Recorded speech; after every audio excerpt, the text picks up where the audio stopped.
अस्सलाम वालेकुम। आज हम मौजूद हैं लारी अड्डा की रजाई पे।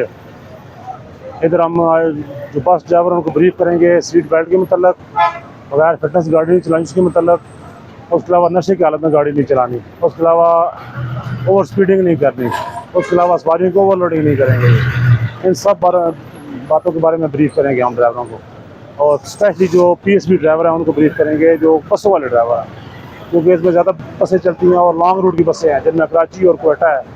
क्योंकि इनका सफ़र बहुत ज़्यादा होता है और ये सफ़र तय करने के लिए स्पीड मारते हैं, ओवरटेक करते हैं, गलत ओवरटेक करते हैं, सीट बेल्ट नहीं लगाते, इस वजह से हादसात होते हैं और कीमती जानें ज़ाया होती हैं। कैसे हैं, ठीक हैं आप सारे जी? आपकी सारी गाड़ियाँ लॉन्ग रूट की हैं, शॉर्ट रूट की गाड़ी कोई नहीं है। एक दिन अगले दिन एक्सीडेंट हुआ है चक्री के मुकाम पर, सबको पता होगा। वो गाड़ी किस रूट की थी? हाजी अब्दुल सत्तार गाड़ी गाड़ी जी, हाजी अब्दुल सत्तार। क्या मसला बना है उसके साथ? मसला क्या हुआ उस गाड़ी के साथ? क्या बना है उसका?